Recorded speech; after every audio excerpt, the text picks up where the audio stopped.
Sir Don Baron Jayatilaka was born on the 13th of February 1868 in Waragoda, a village in Kelaniya.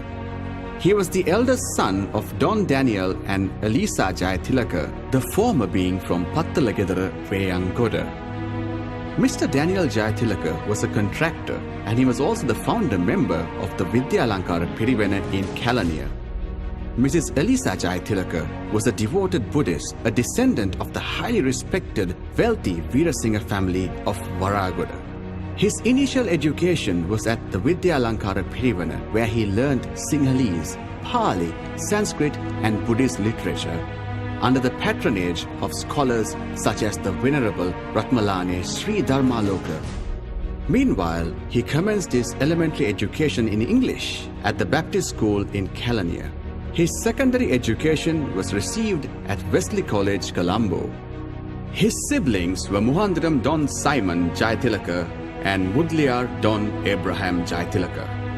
In 1898, young Baran married Miss Mallika Batuwantudava, the daughter of Pandit Batuwantudava of Varahena, Bentota. Sir D.B. was a scholar of high intellect who revised Buddhist literature in Sinhala, Pali, Sanskrit and English, and Sinhala literature which had declined under colonial rule.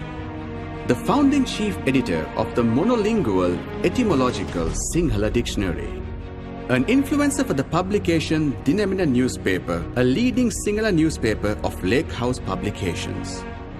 A great Buddhist leader, founder and first president of the YMBA, a position he held for 46 years until his death. President of the All Ceylon Buddhist Congress. President of the Royal Asiatic Society of Ceylon. President of the Jayatilaka Sabha. Initiated Dhamma schools, also known as Dhampasal today. A leading personality of the temperance movement. Pioneer principal of Dharmaraja College, Kandy. First Buddhist and Sinhala principal of Ananda College, Colombo, and also being the first OBA president of the college, and first manager of Visakha Vidyalaya, Colombo. Commenced and managed several Buddhist schools, held positions of general manager and secretary of the Buddhist Theosophical Society. A founder of Sri Dharmaloka Mahavidyalaya, Kelaniya, now one of the most reputed national schools in the Gampaha district, in his village at Waragoda, Kelaniya. Sir D.B. Jayatilaka was a barrister, qualified with a BA and MA from the universities of Calcutta and Oxford respectively. A very well-respected diplomat who was the representative for Ceylon in India and represented Ceylon in many international conferences. Being an activist in the temperance movement, because of his love he had for Buddhism and the people of the nation, Sir D.B. too was one of the leaders who was victimized and imprisoned through martial law with false allegations by the British colonial ruling in 1915. He was a well-respected personality in the country by both the eminent and the common man. Therefore, was instrumental in the revival and upgrading of the religious, national and cultural values of the nation that had deteriorated due to colonial ruling. Sir D.B. had close relationships with intellectual and eminent personnel such as Venerable Ratmalane Sri Dharmaloka, Venerable Hikkaduwe Sri Sumangala, Venerable Migettuwatte Gunananda, Venerable Ratmalane Sri Dharmarama, Anagarika Dharmapala, Colonel Henry Steele Olcott, F.R. Senanayaka, Charles Batuwantudava, Dr. W.A. De Silva, Edmund Hevavitharan, Henry Pedris, Dr. C.A. Hevavitharana, Sir Ponnambalam Arunachalam, Sir Ponnambalam Ramanathan, D.S. Senanayaka, S.W.R.T. Bandarnayaka, C.W.W. Kannangara, and T.B. Jaya. He also understood the pulse of the common man and was a noble personality who spent time with the general public.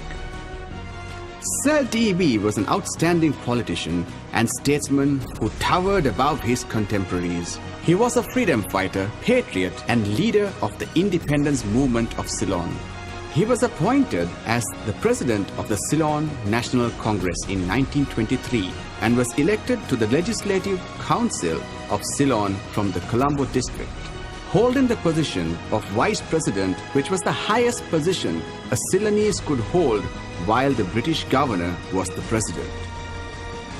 Constitutional reforms of the Donoughmore Commission led to universal franchise.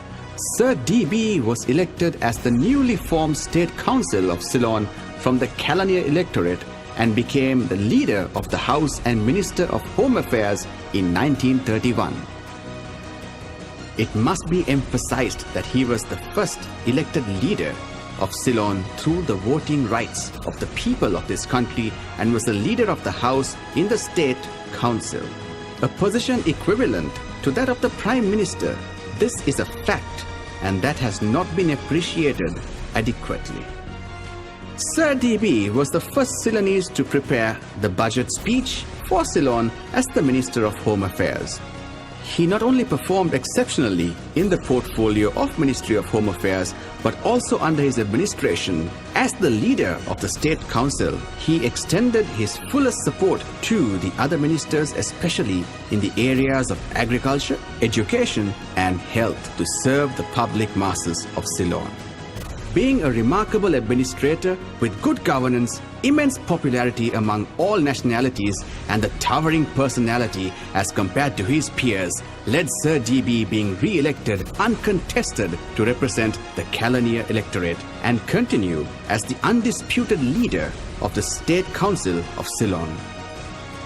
Sir D.B. was the state leader who was instrumental in the renovations of the Ruanveli Mahasaya and the pinnacle laying ceremony of the stupa in 1941. As the leader of the State Council, Sir D.B. fully supported Honorable C.W.W. Kannangara, the Minister of Education at the State Council, in overcoming barriers to pass the Free Education Bill. Rightfully and most deservingly, Sir D.B. was conferred knighthood from the King of the United Kingdom and Colonies for the services rendered to Ceylon. Distinguished great man was the guru of the pre- and post-independence leaders of our country, including some leaders who later became Prime Minister of independent Ceylon. He not only sacrificed his personal wealth to fund the independence movement, but also donated most of his assets to the state. He gifted the palatial house building, which was once his, to the public trustee office at Bauddhalokamautta, Colombo 7, named Turban House. The Sir D.B. Jayatilaka Trust presently is the richest state-owned trust managed by the Public Trustee Department, comprising of a range of revenue-generating assets which makes contributions to numerous educational, charitable, and social institutions. The Second World War in the early 1940s created a severe food shortage, threatening starvation in the country. The British colonial administration and the then ministers of agriculture, trade and commerce with the officials were unsuccessful in negotiating with the government of India, as India too was suffering similar shortages. Being the first Ceylonese to be elected President of the Indian Students' Association at the University of Oxford, and having closely associated with the Indian National Congress leaders during their independence struggle, Sir D.B. was always known as a popular figure within the fraternity. Knowing of this, the British governor made a desperate request to Sir D.B., who went to India and requested food aid.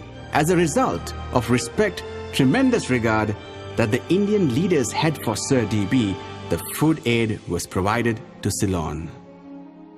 However, the success of this ironically proved to be detrimental to Sir D.B., as the British governor felt that his continued assistance was required to obtain food aid from the neighboring country, India. Sir D.B. hence sacrificed his position at the State Council in 1942 to comply with the request of the governor on behalf of the people of Ceylon, and undertook to function as a representative of the government of Ceylon in India as High Commissioner. The vacant position of leader of the state council was then filled by Mr. D.S. Senanayake, whom the vast majority of the country regarded as being Sir D.B.'s deputy, who later became the first Prime Minister of Ceylon. Sir D.B. fell ill in 1944 whilst in India and decided to obtain medical treatment in his motherland. However, he passed away in the special aircraft allocated by the Viceroy of India on the 29th of May 1944. The last words uttered were, "Are we in Ceylon?" And Sir D.B. breathed his last whilst the plane was still over Indian territory. Don Baron Jayatilaka, the great philosopher, was spoken of as our uncrowned king by the Ceylonese of all walks of life, and the highest respect was paid to Sir D.B. by the state of Ceylon with an official state funeral attended by large numbers of people from all parts of the country. Sir D.B. was an outstanding national hero of Mother Lanka. Venerable Mahasangha, distinguished guests, ladies and gentlemen, you are welcome to the 150th birth anniversary celebrations and oration of the uncrowned king of Ceylon.